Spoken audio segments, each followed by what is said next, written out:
3 buwan na ang nakakalipas. Pero hanggang ngayon ay bestseller pa rin ang nobela mo, Ethan. Kailan ka ba magpapasa ulit? Anang lang lalaking malaki ang tiyan at nakasuot ng salamin sa mga mata. Napatawa naman ang binata rito. Soon, meron akong sinusulat ngayon. Kailangan ko lang ng kaunting inspirasyon. So I'm going to the City of Love. Siya ay si Ethan Allen Soledo. Isang tanyag na manunulat na may 26 ng nagawang nobela. Karamihan sa mga akda niya ay romance na talaga namang tinatangkilik ng mga mangbabasa. Pero sumikat din naman ang gawa niyang mga nobela na may temang mystery at thriller. Dahil napapahanga nito ang mga mambabasa sa galing niyang magpaikot ng mga obra. Pagkakuha ng kanyang payment sa shares niya sa publishing house, ay umalis na rin siya. Gamit ang kanyang magandang sasakyan, ay nagmaneho siya papunta sa kanyang magarbong bahay, na yari sa matibay at mamahaling kahoy, bubog o salamin, tiles at pati na rin marmol. Sa kabila kasi ng pagiging manunulat niya, ay may isa pa siyang katauhan na pilit niyang tinatago sa madla. Siya ang bunsong anak ng pamilyang Berjanya na nagmamay-ari ng high-class hotel at pati na rin restaurant sa SBI at SB Harbor. Ang pinakamalaking pier kung saan nagbabagsak at naghahatid ng mga kalakal sa iba't ibang bansa. May ilang mga 5-star cruise ship din doon na tanging mayayaman lamang ang nakakasakay at nakakapasok. Sir Ethan, kanina pa po kayo hinahanap ng lola niyo. Bungad sa kanya ng isang matandang babae. Napatango naman siya. Salamat ho, Manang Bilen. Ako na po ang bahala kay Lola. Pumasok sila sa loob ng bahay at nadat na naman niya doon ang isang babaeng may maikling buhok na nakasuot ng magarang damit at mamahaling alahas. Hindi pa halata sa postura o itsura nito ang katandaan, kahit pa halos magsisenta anyos na ito. Carolina Soledo Verdania, ang napakaganda kong lola. Aniya. Napatayo naman ang matanda sa kaito tumingin sa kanya ng masama. Palagi mo na lamang akong pinaghihintay. Saan ka na naman magaling? Ang mga ate mo ay kakasal na, samantalang ikaw ay wala pang girlfriend. Huwag kang magmadali, Lola. Bata pa naman ako. Anas naman niya. Nilapitan niya ang kanyang lola. Sa kanya ito niyakap at nilambing. Hindi na bago sa kanya ang ganoong tagpo nila. Dahil halos araw-araw ay kinukulit siya nito na mag-asawa na. Pinagbawalan pa siya nito na wag nang magsulat. Dahilan kung bakit nilihim niya na lamang ang kanyang pagiging manunulat. Gusto kasi ng matanda na mag-focus na lamang siya sa paghahanap ng kasintahan at hindi sa papel at ballpen. Pagkatapos siyang pangaralan ng matandang babae, ay umalis na nga rin ito dahil may kailangan daw itong gawin sa trabaho. Naiiling naman siyang napahinga ng malalim dahil sa paulit-ulit na parehong issue na binabato sa kanya ng kanyang pamilya. 26 anyos pa lamang siya at hindi pa naman siya nagmamadali na mag-asawa. Pero nagmamadali siyang matapos ang kanyang bagong nobela. Kaya naman naganda na siya para sa pag-alis niya bukas papunta sa City of Love. Kinaumagahan ay maaga siyang umalis upang makaiwas sa traffic. Bitbit ang kanyang laptop, notebook, ballpen, ilang mga gamit at pati na rin ang kanyang camera ay nagmaneho siya ng halos 5 oras para lamang makapunta sa kanyang destinasyon. Worth it naman ang pagod niya sa biyahe nang makarating siya doon dahil sa ganda ng paligid. Kagad naman siyang dumiretso sa narentahan niyang bahay online upang makapagpahinga na. Excuse me sir, ako nga po pala si Emma. Emma Lagesta. Ang katiwala po ng mga barino na may-ari po ng paupahan dito sa bayan. Ipinapatanong po ni boss kung hanggang kailan daw po kayo mananatili rito at kung may kailangan pa daw po kayo. Arang ng boses ng babae mula sa labas ng pintuan ng bahay matapos ang ilang mga katok. Napatayo naman siya saka siya lumapit sa pinto at binuksan niyon. Tumambad naman sa kanya ang isang napakagandang dalaga na nakasuot ng floral na dress. I'm good. Thank you Anas niya. Ngumiti naman ang babae sa katumango at nagpaalam ng umalis. Tinanaw naman niya ito hanggang sa makalayo na nga ito ng tuluyan. Pagkatapos ay iniayos na niya ang kanyang mga gamit upang makapagsimula na siya. Sa may veranda na tanaw ang magandang karagatan niya napiling pumwesto upang makapagsulat siya ng maayos. 11 pahina na ang kanyang naisusulat nang makaramdam siya ng gutom. Kaya naman lumabas muna siya upang kumain. Tinatamad na rin kasi siyang magluto dahil bukod sa hindi pa siya nakakabili ng mga groceries, ay wala siya sa mood upang gawin iyon. Sa malapit na simpleng dinner na lamang siya nagpunta. Ang table din na nasa labas ang napili niya at agad rin naman siyang inasikaso ng waitress. "Oh, you're the girl from earlier." Aniya nang mapansin ng dalaga nang ibigay nito sa kanya ang menu. Napangiti naman ito sa kanya. "Need kumayod para sa pamilya."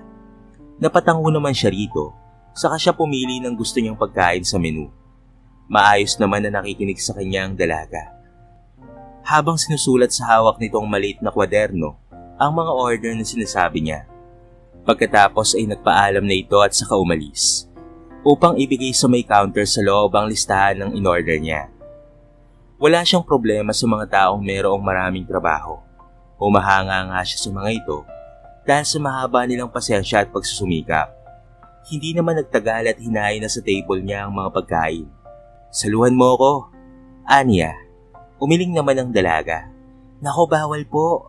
Kasalukuyan po ako nagtatrabaho ngayon. Salamat na lang po at pasensya na." Umalis na rin ito kaagad dahil sa kabila ng pagiging simpleng dinner lamang ay marami pa rin kumakain dito. Kaagad naman niyang nalaman ang dahilan kung bakit nang magsimula na nga siyang kumain. Masarap ang mga pagkain at sulit na sulit ang bayad. Pagkatapos niyang kumain ay naglakad-lakad muna siya hanggang sa makarating siya sa isang deck na tanaw ang magandang karagatan. Napakasariwa ng hangin at napakasarap sa pakiramdam ang tunog ng banayad na dagat. Sa paligid niya ay marami ang mga couple, isang dahilan kung bakit siya nagpunta roon upang obserbahan ang mga ito para makakuha siya ng ideya para sa sinusulat niyang nobela. Pero sa pagkakataong ngayon ay hindi niya muna ginawa ang trabaho niya. Hinayaan muna niya ang kanyang sarili na malibang sa magagandang tanawin na nasa kanyang harapan. Kinaumagahan ay maaga siyang nagising.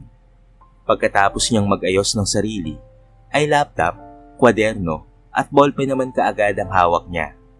Sinamahan lang niya ito ng isang tasang kape, saka siya muling pumwesto sa may beranda at ito ay nagsulat. Pasado 10:00 na nang makaramdam siya ng gutom, kaya naman huminto muna siya sa kanyang ginagawa at napagpa siyang lumabas upang kumain. Sa parehong kainan na kinainan niya kahapon siya nagpunta. Inaasahan niya na ang dalaga ang magsaserve sa kanya, ngunit hindi niya ito nakita hanggang sa makatapos siyang kumain. Hindi naman na niya yun pinansin pa at naglakad-lakad na lamang siya hanggang sa makarating na nga siya sa pinakasentro ng lungsod kung saan ay may malaking statue ni Cupido at pati na rin ang fountain na pabilog sa maliit na parke. Doon ay nakita niya ang dalaga na nakaupo sa malapit sa may fountain. Malungkot at tila wala ito sa sarili. Nilapitan naman niya ito at tahimik na nakayupo rin sa tabi nito. "Hindi kita nakita sa kainan kanina, aniya." Payak naman na napatawa ang dalaga. "Natanggal na ako sa trabaho." Napatingin naman siya rito. Halata sa ekspresyon ng mukha nito ang sobrang lungkot na humipo naman sa puso niya. "I'm a tourist. If you want, you can be my personal guide dito habang ginagawa ko ang work ko dito." Gulat naman na napalingon sa kanya ang dalaga. Hindi ito makapaniwala sa kanyang tinuran, ngunit kaagad rin naman itong tumango sa kanya bilang tugon rito. "Anong kailangan kong gawin? I badly needed the work at pera for my family. Hindi ko yung tatanggihan." Napaisip naman siya. Hindi niya alam kung bakit niya nasabi ang bagay na yon. Nagulat rin siya sa ginawa niya kaya naman wala pa rin siyang naiisip na maaaring maging trabaho ng dalaga. Napatawa na lamang siya, saka tumayo upang maiwasan ang awkwardness. Sinundan naman siya ng babae na ikinatularo niya. "Alam ko na, samahan mo ako sa mga gandang spot dito sa city. Kailangan ko ring malaman ang history ng bayan. May mga tanong ako na kailangan ng opinyon ng iba. So I think you can help." Aniya. Mabilis namang tumango ang dalaga, saka itong umiti at sumabay sa paglalakad niya. Nagsimula rin na magpakilala ang babae sa kanya, dahilan kung paano niya nalaman na meron itong 4 na nakababatang kapatid na binubuhay niya ng mag-isa dahil iniwan na sila ng kanilang mga magulang. Naiintindihan niya na ngayon kung bakit nagpupursige ang dalaga na makapagtrabaho na lubos naman niyang hinahangaan sa dalaga. Sir, pwede niyo rin po akong gawing katulong. All-in-one na po ako para hindi kayo mahirapan. Ipagluluto ko po kayo, ipaglalaba, ipaglilinis, at syempre tour guide niyo pa rin ako. Basta dadagdagan niyo po ang bahay niyo sa akin. Anas ng dalaga. Napatawa naman siya rito. Sige, gawin mo kung ano ang gusto mo. Pero sa isang kondisyon, wag mo akong aabalahin kapag nagsusulat ako ha. May hinahabol kasi akong deadline at hindi biro ang gumawa ng isang buong nobela. Tumango naman ang babae saka ito sumaludo sa kanya habang malawak ang mga ngiti sa labi. Napailing na lamang siya rito dahil sa kabibuan nito. Pinangatawan na naman ni Emma ang sinabi nito dahil sumama ito sa kanya pauwi sa kanyang tinutuluyan. Kagad rin itong inspeksyon ng kusina at ang ilang parte ng bahay. Saka ito lumapit sa kanya na may nagtatakang ekspresyon. Pahinging pera, walang laman ng rep, walang mga sabon at iba pa. Paano ka mabubuhay mag-isa rito, sir? Mabuti na lang talaga at nag-alok ako ng serbisyo ko. Ani nito habang nakapamewang na parang nanay at nakatitig ng masama sa kanya. Napatawa naman siya, sa kanya tinaas ang kanyang mga kamay sa ere, na para bang sumusuko na siya sa mga otoridad. Okay, sige. Relax ka lang. I will give you money. And ikaw na ang bahala. Napahinga naman ng malalim si Emma. Sa kanya pinanood na maglabas ng wallet ang binata. Dumukot ito ng pera mula roon at walang alinlangan na ibinigay sa kanya. Medyo nagulat pa siya dahil malaking halaga ang ibinigay nito sa kanya. Pagkatapos ay tumalikod na ito at nagpunta na sa may beranda. Habang siya ay nakatayo pa rin doon, pinoproseso ang maaari niyang gawin sa pera na inebot nito sa kanya. Nagpunta siya sa supermarket upang mamili ng mga pagkain na di pa bang mga pangangailangan. Lahat ng sa tingin niya ay mahalaga ay inilagay niya sa cart ng walang pag-aalinlangan. Inabot tuloy siya ng halos 12 malalaking kahon nang makatapos siyang makapamili. Nagpatid na rin siya sa tricycle dahil sa dami ng mga ito. Teka, para naman pang 1 taon na ang pinamili mo. Anas ng binata nang buksan ito ang pintuan at makita ang mga kahon sa labas. Nagkibit balikat naman siya. Binili ko ang lahat ng kailangan mo. Isa pa ay kasalanan mo rin dahil sobra-sobra ang pinadala mong pera sa akin. Tulungan mo akong magpasok ng mga ito, sir. Napatawa naman si Ethan dahil sa inusta nito. Kasalanan pa pala niya na labis ang ibinigay niyang pera dito. Napailing na lamang siya sa kanya ito tinulungan na magpasok ng mga kahon sa loob ng bahay.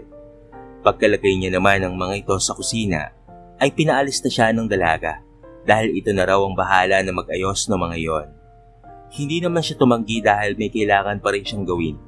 Kaya naman muli siyang bumalik sa may beranda. Hindi niya na namalayan ng oras dahil naabala lamang siya ng maamoy niya ang masarap na aroma ng pagkain na nagpakulo bigla sa kanyang tiyan. Naagaw rin ng papalubog na araw ang atensyon niya na mistulang isang magandang obra. Maya-maya ay tumayo na lamang siya at nagpunta na sa kusina. Nadatna naman niya doon sa Emma na naghahain ng pagkain sa lamesa. Hindi ko alam kung ano ang gusto mo. Wala ka naman sigurong allergy sa anumang pagkain, hindi ba? Tanong nito. Umiling naman siya sa siya naupo. Wala naman. Magaling ka palang magluto. Natutunan ko na lang ang pagluluto sa pagdaan ng panahon. Wala naman kasing ibang mag-aasikaso sa aking mga kapatid kung hindi ako lang.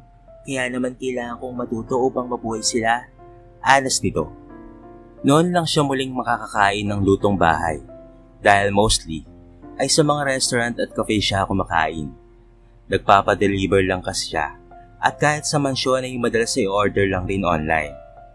Simple lamang rin ang nilutong putahe ng dalaga pero napakasarap ng aroma noon. Kaya naman hindi na siya nagpaligoy-ligoy pa at sumandok na siya ng kanin at pati na rin ulam upang kumain. Inalok na rin niya ang dalaga na saluhan siya sa pagkain na hindi rin naman ito hinindihan. Tahimik lamang silang dalawa hanggang sa sila ay makatapos at mabusog. Pasado 2:00 na nang umuwi si Emma. Kampante naman siya na uuwi dahil pinadala sa kanya ng binata ang tira nilang ulam. Kaya naman May maiuwi siya para sa kanyang mga kapatid. Malayo pa lamang ay nakaabang na kaagad sa kanya ang kanyang mga kapatid. Sinalubong na siya ng mga ito at sabik na tinanong kung ano ang kanyang dala. Kaagad naman niyang pinakain ang mga bata nang makapasok na sila dahil alam niya na gutom na ang mga ito. Kinabukasan ay nagising si Ethan dahil sa munting ingay na nagmumula sa labas. Napakunot noon naman siya, saka siya bumangon at lumabas ng silid. Nakita naman niya ang dalaga na abala sa pagbabacuum ng buong salas. Nakasuot ito ng headset at abala sa pagkanta habang bahagyang sumasayaw. Hindi siya nito napansin dahil nakatalikod ito sa kanya. Kaya naman napangiti na lamang siya nang gawin pa nitong mikropono ang hawak na vacuum habang buong pusong kumakanta. Napatawa naman siya nang pumiyok ang dalaga nang subukan nitong abutin ang mataas na tono ng kanta. Doon na lamang rin siya nito napansin dahil umikot ito. Gulat na natigilan ng dalaga nang makita siya nito. Mabilis itong umayos ng tayo saka tinanggal ang headset at nahihiyang nag-iwas ng tingin. Kanina ka pa ba dyan? Hindi naman. Sapat lang upang makapanood ako ng free live performance ni Christina Aguilera. Napasimangot naman si Emma dahil sa mapang-asar ng ngisi ng binata sa kanya. Napaismid na lamang siya saka siya tumalikod at muling nagpatuloy sa pagbabacuum ng sahig. Labis ang kahihiyan na nararamdaman niya pero ayaw naman niyang ipahalata yon kaya naman tinuon na lamang niya ang kanyang atensyon sa paglilinis. Malinis naman sa paligid ang binata, kaya naman hindi na siya nahihirapan sa paglilinis. Pagkatapos niya, ay kaagad siyang nagluto ng almusal para dito at pinagtimpla pa niya ito ng mainit na kape. Eksakto naman na lumabas ang binata mula sa silid nito na bagong ligo na. Dumiretso ito sa kusina at tumupo sa may hapagkainan. Nang alokin naman siya nito na sumabay na siya sa pagkain, ay hindi na siya tumanggi pa. Gusto kong maglibot sa bayan. Dalhin mo ako sa mga spots na tinadayo ng mga magkasintahan. Doon sa lugar na naging popular dahil sa mga sinagot o binasted. Ani nito. Tumango naman siya. Emma Lacuesta at your service, sir. Pagkatapos nilang kumain, ay kaagad na silang umalis sakay ng mamahaling sasakyan ng binata. Nagpunta nga sila sa unang lugar na dinadayo ng mga turista. Hindi man siya ang nagmamaneho, ay sinasabi naman niya ang daan at kung saan pupunta. Nang makababa naman sila, ay kaagad naman niyang ginawa ang kanyang trabaho bilang tour guide. Pinaliwanag at nilahad niya ang lahat ng alam niya patungkol sa lugar. Tahimik lang naman na nakikinig ang binata sa kanya, hanggang sa mag-aya ito na kumain ng street food. Wow, hindi ko alam na kilala mo pala ang mga ganitong pagkain. Ani ni Emma. Napatawa naman si Ethan. Paborito ko ang kwek-kwek at pati na rin squid balls. Napakatagal na rin noong huling kumain siya ng street food. Naging busy kasi siya sa kanyang mga sinusulat na akda, kaya naman hindi na siya nakakalabas pa. Hindi tuloy niya maiwasan na manabig kaya naman hindi na rin siya nag-alinlangan pa na tumusok ng kwek-kwek at ng iba pang mula sa kawali na may kumukulong mantika. Ganoon rin naman ang ginawa ng dalaga na tinuhog na rin ang lahat ng gusto nito. Naupo sila sa may bench habang kumakain ng kanilang binili. Tahimik lamang sila nagmamasid sa paligid at nag-e-enjoy sa magandang karagatan at tanaw mula roon. Maya-maya pa ay nabala sila nang biglang tumunog ang cellphone niya. Kinuha niya iyon mula sa kanyang bulsa at nang makita kung sino ang caller ay kaagad niya naman itong sinagot. Lola, napatawag po kayo. Anya. Ethan, nasaan ka? Maotas na atakot lahat Hindi ko pa rin nakikita ang magiging asawa mo. Bilang na ang oras ko, apo. Talaga bang hindi mo ako pagbibigyan? Saad ng boses ng babae mula sa kabilang linya. Napahinga naman siya ng malalim. Saka siya napalingon sa may tabi niya. Malakas pa kayo, Lola. Matagal pa kayong mabubuhay dito sa mundo. Umuwi ka na. Dalhin mo ang kasintahan mo. Hindi na ako makapaghintay pa. Anas nito. Isang malalim na hininga lamang ang kumuwala sa kanya nang matapos ang tawag. Hindi na siguro na kontento sa text at chat lang kanyang lola dahil tumawag na ito. Hindi kasi niya ito nare-reply ng maayos, kaya't paniguradong ito na ang tumatawag. Totoong matanda na at mahina na rin ang lola niya. Ayaw rin naman niya na mangyari na hindi makilala ng nag-iisang taong gumugop at nagpalaki sa kanya ang magiging asawa niya. Pero wala pa talaga sa isipan niya ang pag-aasawa. Napagalitan ka ba? Tanong ng dalaga na katabi niya. Nang lingunin naman niya ito, ay isang ideya ang pumasok sa kanyang isipan. Masama man sa pananaw ng iba, pero wala na siyang ibang pagpipilian pa. Pakasalan mo ko. Aniya, gulat na napanganga lamang sa kanyang dalaga dahil sa kanyang tinuran. Isang kalokohan naman talaga yon. Pero pareho naman silang makikinabang. Kaya naman, hindi na siya nagpapaligoy-ligoy pa. Matagal na akong kinukulit at pinagmamadali ng lola ko na mag-asawa dahil matanda na raw siya. Isang kasunduan lang naman ang mamamagitan sa ating dalawa. Pareho tayong makikinabang dahil may ihaharap na akong kasintahan sa pamilya ko at matutulungan mo na ang mga kapatid mo. Isipin mo na lamang na isang trabaho ito. Mahaba niyang paliwanag. Napakurap-kurap naman si Emma habang pinoproseso ang lahat ng sinabi ng binata. Napakagwapo ng binata at tama naman na pareho silang makikinabang katulad ng tinuran nito. Pero biglaan niyon, kaya naman hindi pa niya napag-iisipan niyon ng mabuti.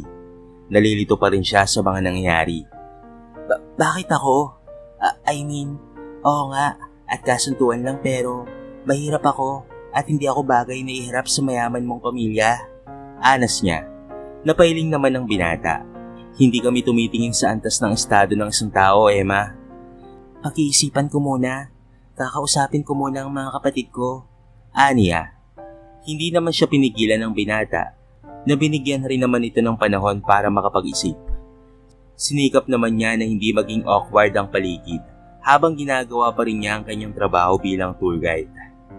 3 spots ang kanilang napuntahan sa buong maghapon at pasado 6:00 na rin nang umuwi sila sa bahay na tinutuluyan ng binata. Katulad lamang ng nagdaang araw ay may bitbit na naman siyang pagkain nang umuwi siya sa kanilang simpleng tahanan. Tila magic naman na napawi ang lahat ng kanyang agam-agam at pati na rin ang kanyang pagod nang makita niya ang kanyang mga kapatid. Mga bata pa ito at lahat ng mga ito ay kapatid lamang niya sa ina. Nakatatlong palit ng kinakasama ang kanyang ina bago ito umalis at sumama sa pang-4 na lalaki na nakilala nito at iniwan sila. Nasa edad 13 pa lamang ang sumunod sa kanya. 10 at 6 na taon naman ang kasunod kaya naman wala talaga siyang ibang choice kung hindi ang pansinin ang pagiging pangalawang ina para sa mga kapatid niya. Habang pinagmamasdan niya ang 3 na payapang natutulog sa maliit nilang kama, ay naisip niya ang mga maaaring mangyari kapag tinanggap niya ang alok ng binata. Kung hindi sana siya natanggal sa trabaho sa kainan, ay hindi siya maiipit ng gusto sa sitwasyon na meron siya ngayon. Katulad ng nagdaang mga araw, ay nagising si Ethan sa tunog ng vacuum at amoy ng masarap na pagkain. Naligo at nag-ayos naman muna siya ng sarili bago siya lumabas at patiin ang dalaga na kakatapos lamang magwalis ng sahig. Dumiretso naman siya sa kusina kung saan nakahanda na ang kanyang almusal sa hapagkainan. Maya-maya pa ay sumunod na rin sa kanya ang dalaga dahil nasanay na sila na magkasabay na kumakain. Napag-isipan ko na. Anang ng babae. Napalingon naman siya rito. Pumapayag ka na? Tumango naman ang dalaga bilang pagsang-ayon kaya naman napatango na rin siya rito. Kumain muna sila ng maayos sa tahimik bago niya ito tinawag sa may beranda upang kausapin ito. Naupo sila doon habang nakaharap sa isa't isa at pinagigitnaan ng tig-isang papel at ballpen na gagamitin nila sa paggawa nila ng kasunduan. Tutulungan kita sa mga kapatid mo. Ibibigay ko sa inyo ang mga kailangan nyo such as bahay, pagkain at pera. Pero kapalit noon ay aakto ka na kasintahan ko sa harap ng pamilya ko. Ikakasal tayong dalawa pero after a year ay maaari na tayong magpaanal. Mahaba niyang litanya. Tumango naman ang dalaga. Paano ko masisigurado na hindi mo nababawiin ang bahay o anuman sa mga binigay mo sa akin? At paano nga pala yun mangyayari? Bilang mag-asawa, natural lang nahati tayo sa kita, pera at lahat ng pag-aari ko. Magkakapera ka sa sahod mo sa akin bilang asawa ko. Yung bahay ay maaari yung bagong bili kong kondo. Pipirmahan mo yon at ilalagay ang pangalan mo. Wala na akong habol doon kapag naipangalan na sa iyo ang unit. Paliwanag niya. Maayos namang kausap ang dalaga, kaya naman wala silang naging problema. Nilahad nila sa papel lahat ng kanilang pinag-uusapan at pagkatapos ay pareho nila iyong pinirmahan bilang katibayan ng kanilang kasunduan. Nang matapos silang mag-usap, ay maaga niyang pinauwi ang dalaga upang ayusin ang mga kapatid at mga gamit nito. Siya naman ay tinawagan ng kanyang lola upang sabihin dito na matagal na siyang may tinatagong kasintahan. Nakausap na ni Emma ang kanyang mga kapatid patungkol sa pinakilala niyang boyfriend na si Ethan. Masaya naman ang mga ito para sa kanya at gusto na rin nila itong makilala. Sabik rin ang mga ito na nag-ayos ng mga gamit dahil isasama niya ang mga ito sa bahay na inuupahan ng binata. Medyo nahihiya pa nga siya dahil puro mga luma na ang mga damit ng mga ito. Kinaumagahan ay maaga silang gumising upang maganda sa pag-alis nila. Pinaliguan, binihisan at pinakain muna niya ang kanyang mga kapatid upang kahit papaano ay maging presentable ang mga ito. Pagkatapos ay nagpunta na sila sa bahay na tinutuluyan ng binata. Abot langit pa ang kaba niya nang makarating sila roon. Nandito na pala kayo. Tamang-tama, luto na ang almusal. Anang ng binata. Sandali siyang natigilan nang makita niya na nakaluto na ito at may hain ng pagkain sa pagkainan. Akala niya ay hindi marunong magluto ang binata, kaya palagi itong kumakain sa labas. Hindi niya inaakala na marunong rin pala ito sa gawaing bahay. Napatawa naman si Ethan nang makita niya na bahagyang natigilan si Emma nang makita siya nito na nag-aayos ng mga pagkain sa lamesa. Binati naman siya kaagad ng mga kapatid nito na agad rin naman niyang sinalubong at inanyayahan papunta sa pagkainan. Magkakasabay silang kumain na para bang isang masayang pamilya dahil napakabibo ng mga kapatid ng dalaga. Hindi tuloy niya maiwasan na maaliw sa mga ito. Pagkatapos silang mag-agahan, ay niyaya niya ang mga ito na mag-mall. Noong una ay tumanggi si Emma, pero dahil sa pamimilit niya at sa pangungulit ng mga bata, ay pumayag na rin ito. Halos hindi naman mapakali ang mga bata nang makapasok na sila sa mall. Ito daw yung unang beses ng mga ito na makakapasok roon. Kaya naman, nagtatalon na ang mga ito sa sobrang tuwa. Bilhin niyo kung ano man ang gusto niyong mga damit at sapatos at pati na rin ang laruan. Ako na ang bahala. Ikaw rin, Emma. Huwag kayong mahiya, Aniya. Pinanood niya ang mga ito na mamili ng mga gusto nilang mga damit. Para siyang proud na tatay habang pinagmamasdan ng mga gandang ngiti ng mga ito. Pakaramdam niya ay may nagawa siyang tama dahil sa saya na namumutawi sa kanyang dibdib. Hindi na rin niya maiwasan na mapangiti hanggang sa matapos sila sa pamimili. Dumaan naman muna sila sa isang fast food para kumain at magpahinga ng kaunti. Pagkatapos ay lumabas na sila ng mall at sumakay na sa sasakyan. Halos mapuno na ng mga paper bag at supot ng kanilang mga pinamiliang sasakyan. Malaki ring halaga ng pera ang nagastos niya. Pero baliwala lamang iyon, kapalit ng mga ngiti at saya sa mga ito. Sa guest room na rin niya ng bahay tuluyang pinatuloy ang mga ito upang masanay na kasama siya. Kailangan na rin kasi niyang kuhanin ang loob ng mga bata kung gusto nilang maipakita talaga sa lola niya na magkasintahan sila ng dalaga. Halos magdadalawang linggo lang nakikituloy sa Emma at ang kanyang mga kapatid sa inuupahan na bahay ng binata. Sa bawat araw na dumaraan, ay napapalapit na ang mga bata dito. Wala man siyang karapatan, ngunit unti-unti nang nahuhulog ang loob niya kay Ethan. Mabait ito, matulungin, mapagpakumbaba, at higit sa lahat ay baliwala rito ang estado mo sa buhay. Aalis na tayo bukas. Naihanda ko na ang mga papel na pipirmahan mo para sa kondo. Ani nito. Napatango naman siya. Okay, sige. Salamat. Wala kang dapat na ikabahala. Kung ano ang pagkakakilala mo sa akin, ay ganoon rin ang pamilya ko. Mas mabait pa nga siguro sila sa akin eh. Natatawang sad ito. Tumango na lamang siya rito. Kahit ano kasing sabihin nito at pangumbinsi sa kanyang sarili, ay hindi pa rin niya maiwasan na kabahan. Unang beses nilang aalis sa City of Love, lugar kung saan sila nagkaisip at lumaki. Wala siyang alam patungkol sa buhay sa syudad. Kaya naman hindi mawala-wala sa kanya ang pag-aalala, lalo na't ang mga bata pa ang mga kapatid niya. Kinabukasan ay maaga silang umalis, sakay ng mamahaling sasakyan ng binata. Baka sa mga mukha ng kanyang mga kapatid, ang pananabik at saya habang nakatanaw sa labas ng bintana. Paulit-ulit din na nagtatanong ang mga ito kung malayo o malapit na raw ba sila, hanggang sa mapagod na lamang ang mga ito at nakatulog dahil sa haba ng biyahe. Ang kondo na binili ni Ethan ay para sa kanyang writing career. Pinili niya iyon upang gawing office kung saan siya nagsusulat ng tahimik. Maganda kasi ang tanawin roon dahil ang unit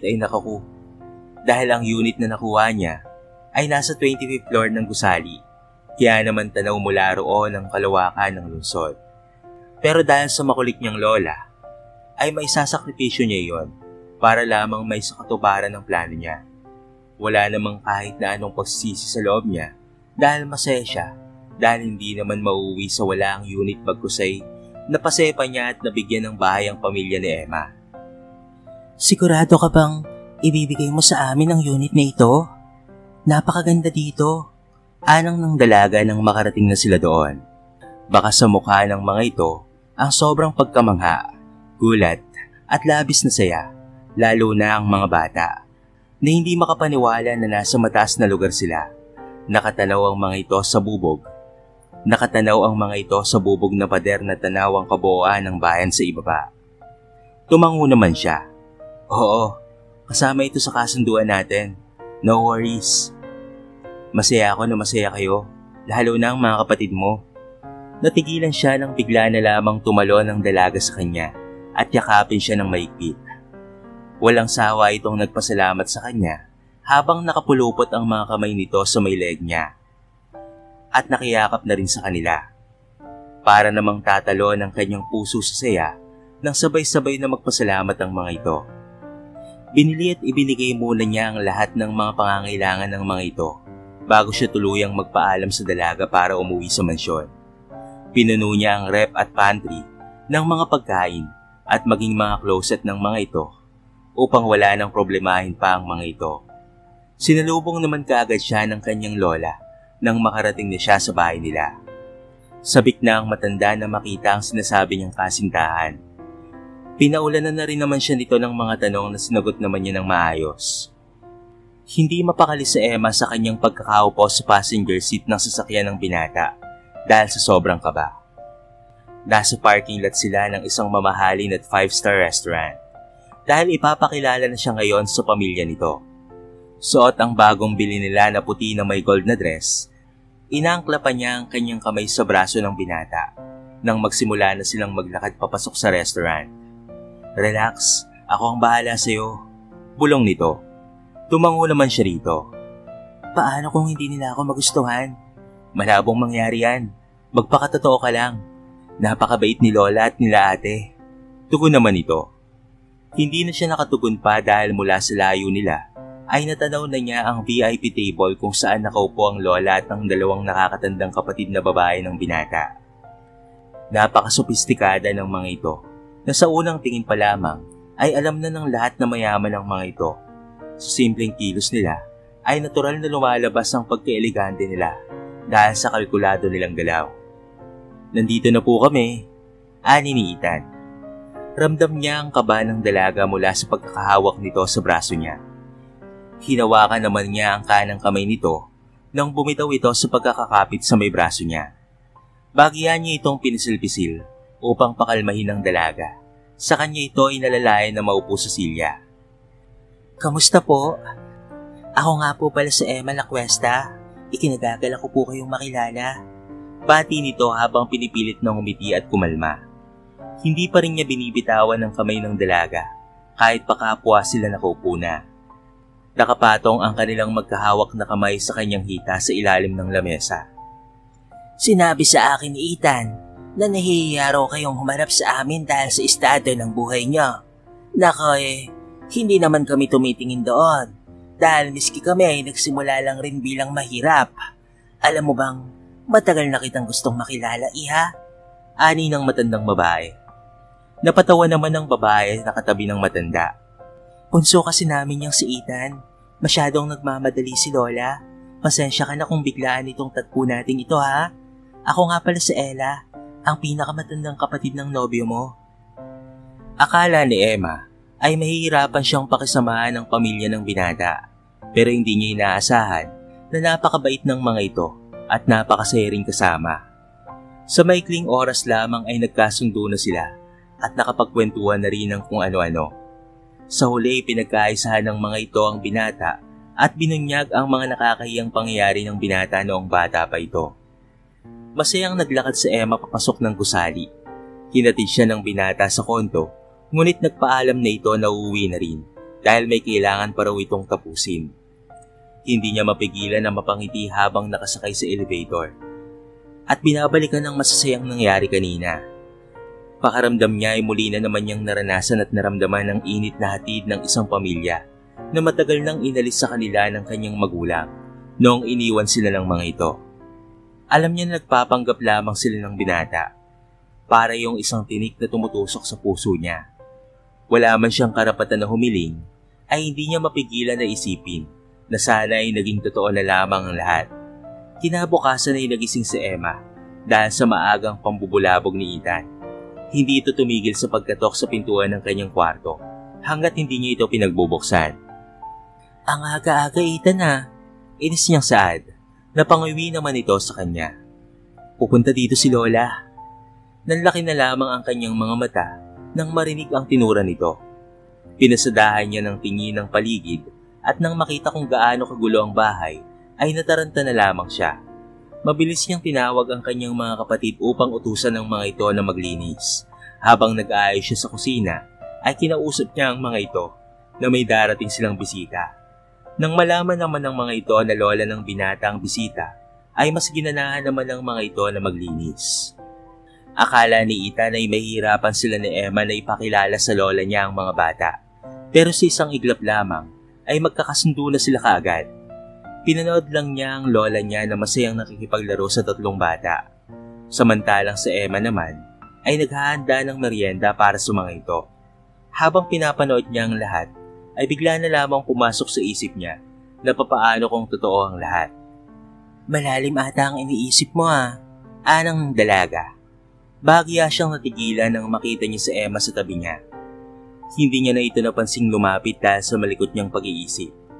Hindi niya alam kung dahil ba sa naiisip niya o hindi kaya ay bigla na lamang bumilis ang tibok ng puso niya nang magtagpo ang kanilang mga paningin. Nakaramdam din siya ng hiya at pati na rin kaba sa hindi niya malamang dahilan. Mabilis naman siyang nag-iwas ng tingin at bahagyaring dumistansya rito dahil sa pagkakataranta niya. Akala ko kasi mahirapan tayo na ipakilala sila kay Lola. Nagkamali ako. Nagkasundo kaagad sila. Aniya. Napatango naman ang dalaga. Sabik rin kasi sila sa kalinga ng isang ina. Napakabuti ng lola mo at alam yun ng mga bata. Simula noon ay napadalas na ang pagdalaw ng matanda sa unit ni Emma. Palagi nitong binibisita at pinapasalubungan ng mga bata. At dahil din doon, ay napilitan silang dalawa ng binata na magsama sa iisang bubong at silid. Noong una ay nagkakailangan pa silang dalawa. Pero kalaunan ay nagsettle na lamang sila sa kasunduan na sa sahig matutulog ang binata at siya naman ay sa kama. Habang dumaraan ang araw, ay nagiging mas malapit na rin sila sa isa't isa. Nalaman niya ang patungkol sa tinatagong katauhan ng binata bilang si E.A. Soleto na isang sikat na manunulat. Naging open na sila sa isa't isa, dahilan kung bakit nakilala na nila ang isa't isa. Hindi pa ba uwi si Lola Carolina? 7:00 na ng gabi. Aniya, napabalikwas naman ang higa ang binata. Hindi ko alam eh. Itanong mo kaya kay Lola. Napabuga naman siya ng malalim na hininga. Saka siya bumangon sa kama niya at tumayo. Hakbang na sana siya papunta sa may pintuan nang bumukas na lamang iyon bigla at tumambad ang matandang babae. Nabuwal naman siya sa gulat dahilan kung bakit siya napaupo. Eksakto naman na napaupo ang binata, kaya naman bumagsak siya sa mga hita nito. Nakakabala ba ako? Anas ng matanda. Napatikim naman siya saka siya umiling. Mali po kayo ng iniisip. Ano ba kayo? Okay lang yan. Gusto ko na ngang magkaapo eh. Ani nito. Inalalayan ni Ethan sa Emma na makatayo dahil alam niya na nahihiya na ang dalaga. Pagkatapos inilapitan niya ang matanda at kiniya ito palabas ng silid. Napangiti naman siya nang makita na nakatulog na pala ang mga bata sa may sala. Maayos na nakahiga ang mga ito sa comforter na nakalatag sa carpeted floor. Nakaidlip na nga rin ako ng kaunti. Hindi na namin namalayan ng oras. Uuwi na rin ako at may lakad pa ako bukas. Saad ni Lola Carolina. Nagpasalamat naman ang dalaga sa matanda sa pag-aasikaso sa mga kapatid nito. Hinatid naman niya ang lola niya palabas ng unit hanggang sa parking lot. Pagkatapos ay muli siyang bumalik sa unit ng dalaga at nadatnan niya pa ito na umiinom ng tubig sa may kusina. Uuwi ka ba sa office mo? Tanong ng dalaga. Tumango naman siya. Oo, may pupuntahan daw bukas si Lola, kaya naman okay lang na umuwi muna ako. Nakahinga naman ng maluwag si Emma nang makaalis na ang binata. Nahihiyaman siyang aminin pero tuluyan na nga siyang nahulog sa binata. Pati ang pamilya nito ay minahal na rin niya. Napakabait ng mga ito lalo na ang matandang babae na lola ng binata. Nararamdaman niya ang init ng pagmamalasakit nito na matagal na nilang hindi nararamdaman na magkakapatid. Sa kabilang banta, tahimik at matabang na nakatitig si Ethan sa papel at laptop na nasa kanyang harapan. Nadidismaya siya sa kanyang sarili dahil wala siyang maisulat para sa kanyang ginagawang nobela. Nagkalat rin ang mga gusot at kuyumpit na mga papel sa paligid dahil sa paulit-ulit niyang pagkakamali hanggang sa hindi niya napansin ang oras at umaga na pala. Natauhan na lamang siya nang tumunog ang kanyang cellphone. Kinuha naman niya iyon at saka sinagot. Busy ka ba? Emergency, Ethan? Anong ng boses na nasa kabilang linya. Napakunot naman ang noo niya. Bakit? Anong problema? Kailangan mong umuwi. Nandito si Lola. Sabi ko ay naglakad-lakad ka sa labas. Tugon naman ito. Napahilamos naman siya ng kanyang palad sa kanyang mukha dahil sa sobrang inis. Pagkatapos ay mabilis siyang tumayo at sinabing papunta na siya sa baba ng tawag. Patakbo naman siyang lumabas ng kanyang studio type na kondo at nagpunta sa parking lot. Mabilis siyang nagmaneho papunta sa kondo ni Emma dahil baka mabuking sila kapag nalaman na wala siya doon. Ilang minuto pa ay nakarating na nga siya bitbitang ilang supot na may laman ng mga pagkain.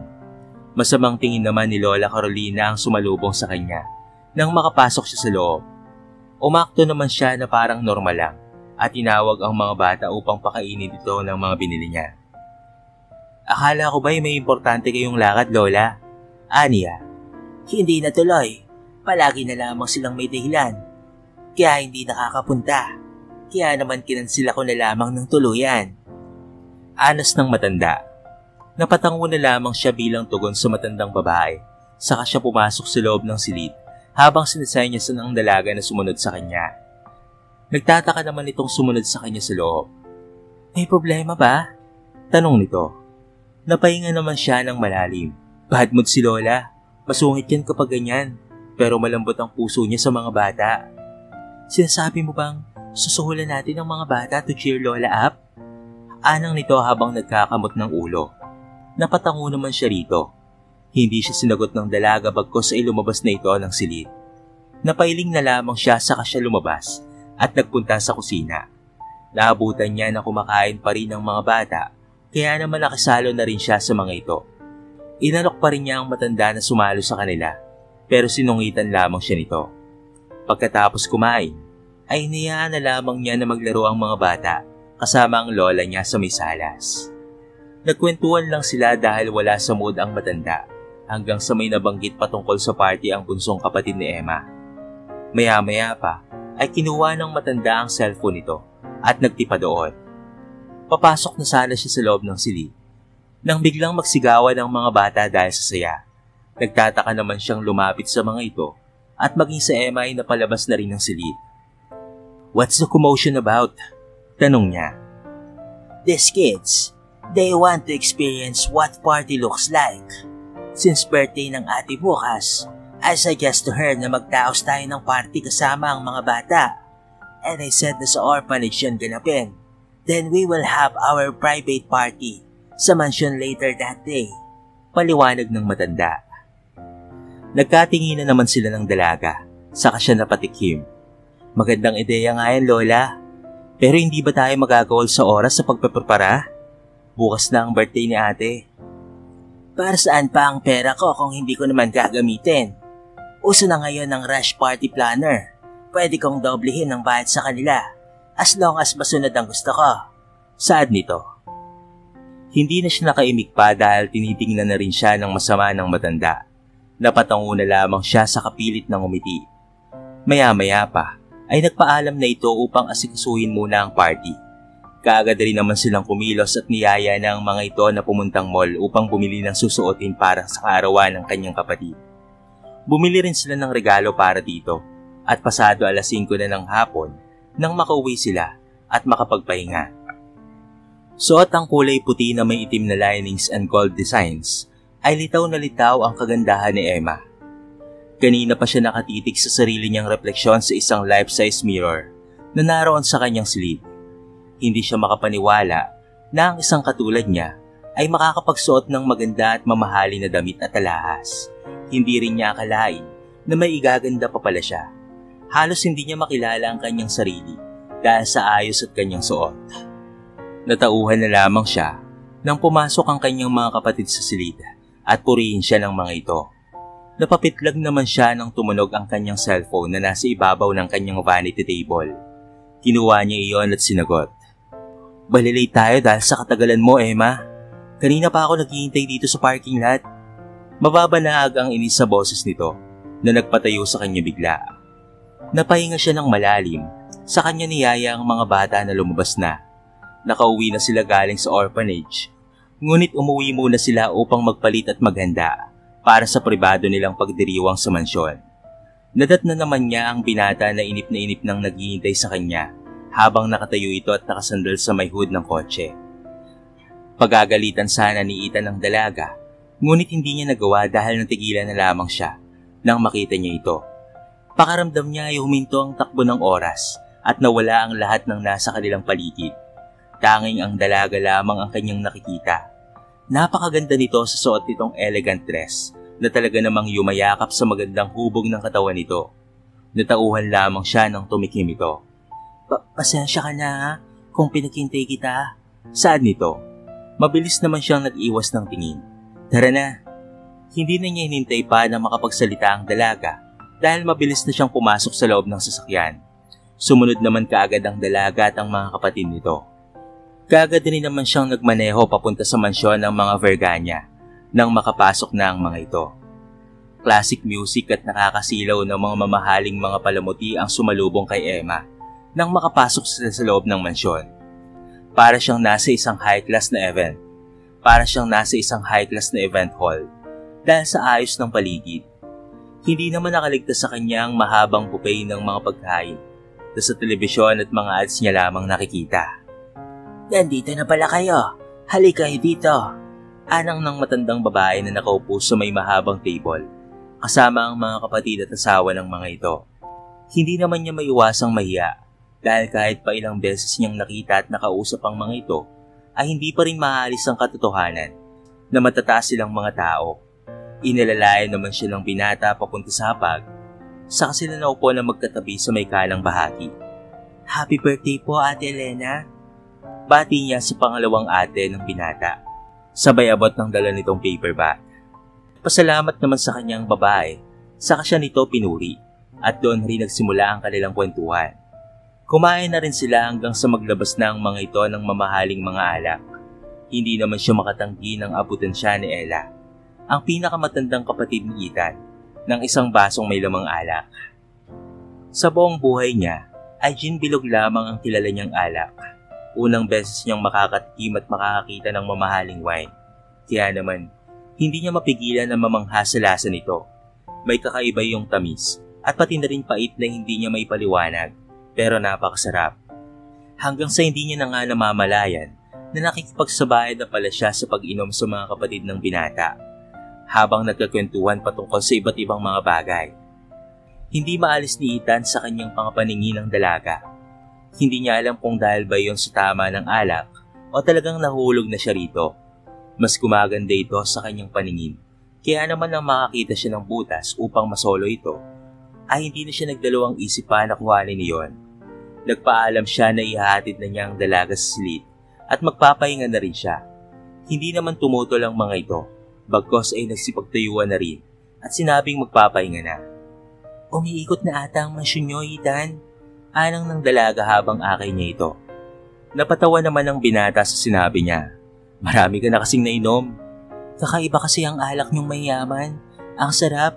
Yung ginbilog kasi sa amin ay napakapait. Anas nito habang nakanguso pa. Napatawa na lamang siya rito hanggang sa makarating na nga sila sa guest room at makapasok sa loob. Inalalayan niya ito na makahiga sa kama at nang akmang tatayo na ay inaangkla ng dalaga ang mga kamay nito sa leg niya. Pinulupot pa nito iyon dahilan ng pagkakalapit ng kanilang mga mukha. Alam mo ba, napakagwapo mo. Anas ng dalaga. Napangiti naman siya. Napakaganda mo rin, Emma. Gusto kita. Natigilan si Ethan nang marinig ang tinura ng dalaga. Bumilis ang tibok ng kanyang puso at nag-init ang kanyang katawan. Pakiramdam niya ay nalilimitahan ng simoy ng hangin at nahihirapan siyang makahinga. Tumatama ang mga hininga ng dalaga sa kanyang muka dahil halos 1 pulgada na lamang ang guwat ng kanilang mukha sa isa't isa. Napalunok naman siya. Magpahinga ka na. Umiling naman ang dalaga sa kanya. Dito ka lang. Alam kong hindi mo ako magugustuhan, pero ako, gustong-gusto kita. Nahulog na ako sa'yo.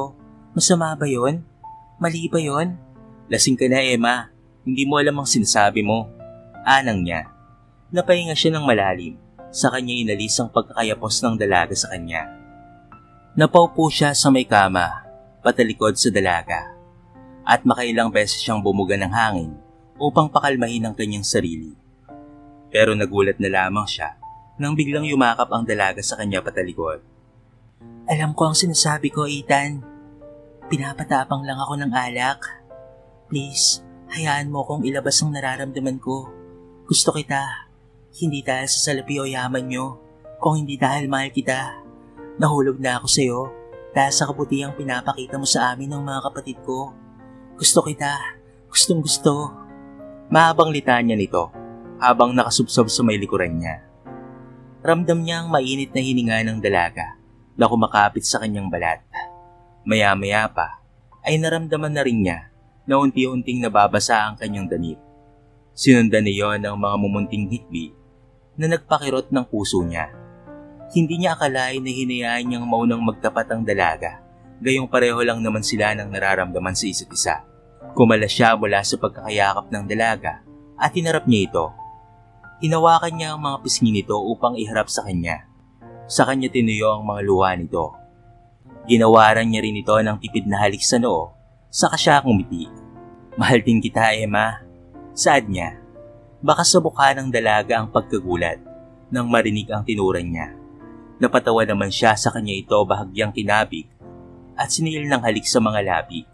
Hindi na rin niya nilimitahan ang sarili at hinayaan niya na lamang na malunod sila sa emosyon at tudyo ng alak. Nasa tamang mga edad naman na sila upang pumasok sa mundo ng 2 taong umiibig. Mataas na ang sikat ng araw nang magising si Emma. Pakiramdam niya ay noon lamang siya nakapagpahinga ng maayos dahil sa ganda ng kanyang mood. Natigilan naman siya nang mapansin ang kanyang hubad na katawan at ang magulong kama. Napatikim naman siya sa kanyang bibig gamit ang kanyang mga palad nang bumalik sa kanyang isipan ang lahat ng nangyari sa kanila ng binata noong gabi. Pagkatapos ay hinanap niya ito sa silid, ngunit hindi niya ito nakita. Hindi niya maiwasan na makaramdam ng kakaibang pagkadismaya at kirot nang mapatunayan na wala na ang binata sa silid. Nakabihis na siya at nakaayos na, ngunit nakatitik pa rin siya sa kama, na lugar kung saan sila nagsolo ng kaligayahan ng binata. Inaasahan sana niya ito, nababati at sweet na maglalambing sa kanya pagkagising niya sa umaga, pero wala siyang nakita na kahit anino nito. Bagsak ang kanyang mga balikat na bumaba ng silid at nagpunta sa may kusina dahil umaasa pa rin siya na makikita niya ang binata. Pero wala siyang nakitang kahit na sino doon. Nagtataka naman siyang dumiretso sa may living room, pero wala ring tao roon. Mas nang ibabaw ang lungkot sa kanyang puso nang makita ang bakanteng hall na kagabi lamang ay puno ng mga kolorete at kasiyahan. Pakaramdam niya ay naiwan siyang mag-isa at napagkaisahan ng lahat. Pigil ang luha niya na naglalakad papunta sa may pintuan ng mansyon. Pero natigilan siya nang hindi niya mabuksan ang pintuan. Nakalak iyon at wala siyang makitang kahit na sinong katulong sa paligid. Mas tumindi pa ang inis na nararamdaman niya nang lapitan niya ang mga sliding door, ngunit sarado rin ang mga ito. Para siyang kawawang bata na naupo sa pinakadulong ibabang baitang ng hagdan, habang pilit na kinakalma ang sarili. Sinubukan na rin niyang tawagan ng binata, ngunit hindi ito sumasagot, hanggang sa may narinig siyang malamyos na musika na nanggagaling sa likod. Napakamot naman ang noo niya at kaagad na napatayo. Hindi pa pala niya napupuntahan ang likurang bahagi ng mansyon. Sinundan niya ang musika hanggang sa makalabas na nga siya ng mansyon at makarating siya sa malawak na hardin. Gulat naman siyang makita ang magandang ayos na naroon. May mga tables, upuan at maging red carpet papunta sa maliit na podium na nasa unahan at gitna ng lahat. Maya-maya pa ay may mga bubbles na lumilipad sa hangin kasabay ng pagtugtog ng romantic song.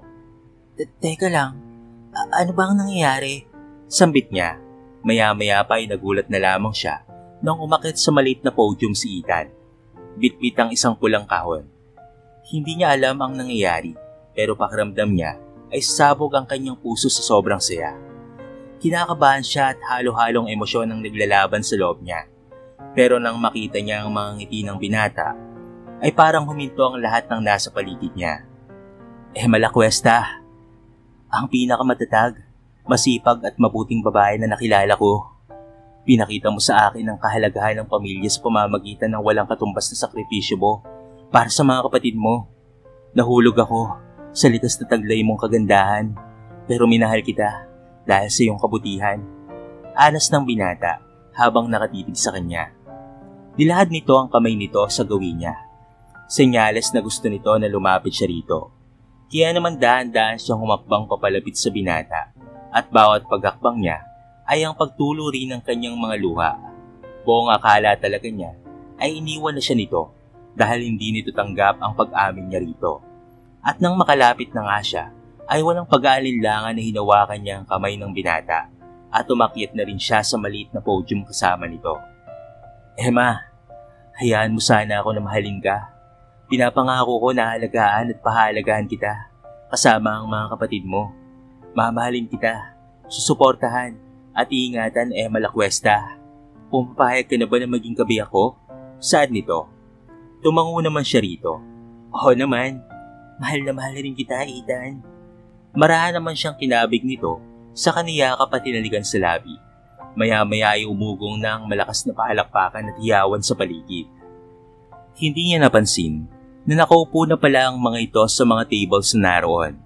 Walang paglagyan ng kanyang kasiyahan nang makita niya ang kanyang mga kapatid na nakaupo kasama ang matandang babae at ang mga kapatid ng binata.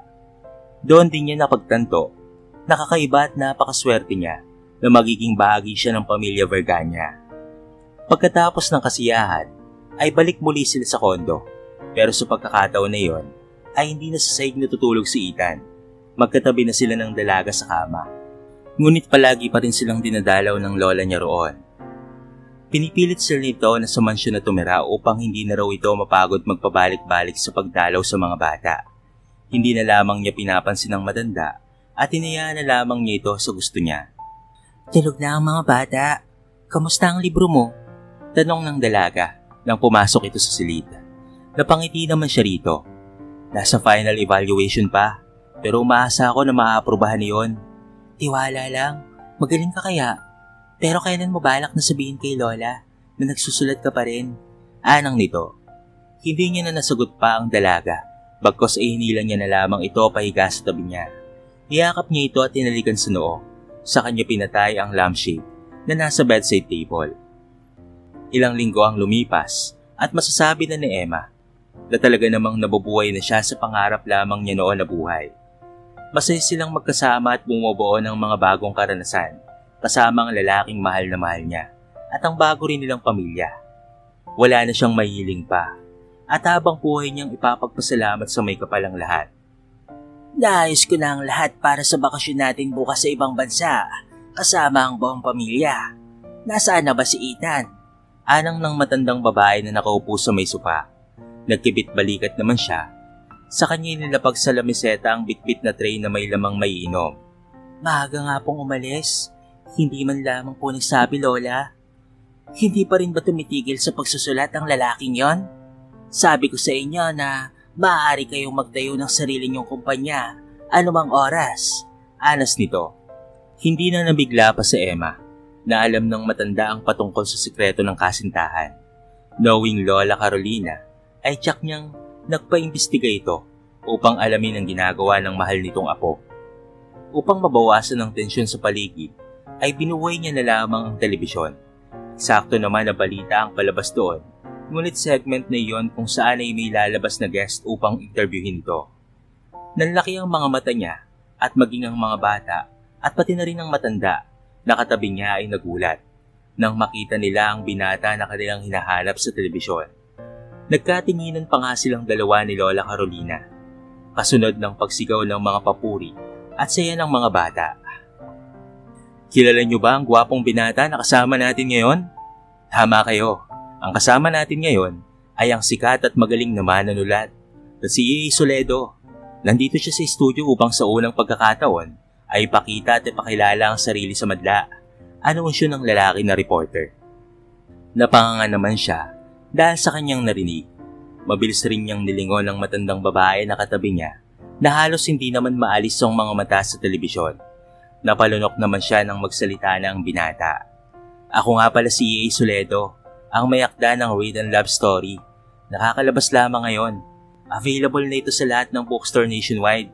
Malungkot man ngunit nandito ako upang ipakilala ang sarili at sabihin ito na ang huling nobelang aking isinulat. Anas nito. Napatakip naman siya sa kanyang bibig ng kanyang mga palad nang marinig ang binitawang mga salita ng binata. Hindi siya makapaniwala sa tinura nito at alam niya na alinsunod yon sa kagustuhan ng lola nito. Tinanong ng reporter ang binata kung ano raw ang rason ng desisyon nitong iyon at kung may kaugnayan daw ba yon sa hindi nito pagpapakita sa publiko. Napalunok naman siya at napahinga ng malalim dahil sa matinding tensyon. Una sa lahat ay mahal ko talaga ang pagsusulat pero mas mahal ko po ang pamilya ko. Wala rin itong kinalaman sa hindi ko pagpapakita sa publiko noon. Gusto ko lang talaga ng tahimik na buhay. Sa ngayon ay may nabuo na akong pamilya na gusto ko sanang mag-focus sa kanila. Tugon nito. Nakahinga naman siya ng maluwag dahil sa narinig. Akala kasi niya ay magkakamali ang binata sa pagtugon at isasambit ang pangalan ng lola nito. Hinahanda pa naman niya ang kanyang sarili sa maaaring maging reaksyon ng matandang katabi niya. Ang written love story ay hango sa buhay ko at kung paano ko nakilala ang babaeng pinakamamahal ko. Ito ang huli kong akda, hindi dahil sa ayaw ko nang magsulat, kung hindi dahil sa gusto ko namang isulat sa aktwal na mundo. Ang binubuo ko pa lamang ng istorya ng magiging pamilya ko. Hindi niya namalayan ang pagtulo ng kanyang luha nang marinig ang mga binitawang kataga ng binata. Alam niyang masaya na rin ang matanda sa naging desisyon ng kanyang apo dahil napatangu-tangu na lamang ito sa tabi niya. Natapos ang interview ng binata ng maayos at puno ng pagmamahal sa kanila dahil hindi nito nakalimutan na pasalamatan siya at bigyan ng credit sa lahat ng naging desisyon at achievements nito. Kaya naman nang umuwi ang binata ay patakbo niya itong niyakap at siniil ng halik dahil sa labis na saya at pagpapasalamat na nararamdaman niya. Pinuri rin ng matanda ang apo nito sa matapang nitong desisyon sa pagpapatuloy sa panibagong yugto ng buhay. Kinabukasan ay natuloy na ang bakasyon ng pamilya sa ibang bansa. Masaya nilang inubos ang kanilang oras sa pagbuo ng bagong masasayang karanasan na sila ay magkakasama. Pinuntahan nila ang lahat ng lugar na gusto nila at kumain ng mga masasarap na pagkain. Kasama ang buong pamilya ay nagpunta sila sa huling destinasyon ng kanilang trip. Sa lugar kung saan pinapangarap lang niya noon na ito ay marating. Ito ay walang iba kung hindi ang Japan. Ginawa nila doon ang mga napapanood lamang niyang tagpo sa telebisyon. Naglalakad silang dalawa ng binata sa gitna ng mga puno na cherry blossoms habang magkahawak ang mga kamay at ninanamnam ang bawat sekundo na dumaraan. Maraming salamat. Aniya, napahinto naman ang binata sa paglalakad dahilan ng kanilang pagtigil. Para saan? Sa lahat ng binigay at pinaranas mo sa akin, sa aming magkakapatid, ang buhay na pinapangarap lamang namin noon ay binigyan mo ng katuparan. Ikaw ang pinakamalaking biyaya na binigay ng may kapal sa akin. Mahal kita, Ethan. Paliwanag niya. Napatawa naman ang binata sa kanya. Ikaw rin ang pinakamalaking regalo na binigay sa akin, Emma. Ako ang dapat na magpasalamat sa iyo. Binigyan mo ako ng malaking pamilya. Paano yan? Mukhang mas lalaki pa ang pamilya natin. Saad niya. Napakunot naman ang noo ng binata. Anong ibig mong sabihin? Ang sabi ko, magdadagdagan pa ang pamilya natin. Aniya. Nanlaki naman ang mga mata ng binata, saka hindi makapaniwala at ito ay napanganga. Gusto nitong magsalita ngunit walang lumalabas na mga salita sa bibig nito.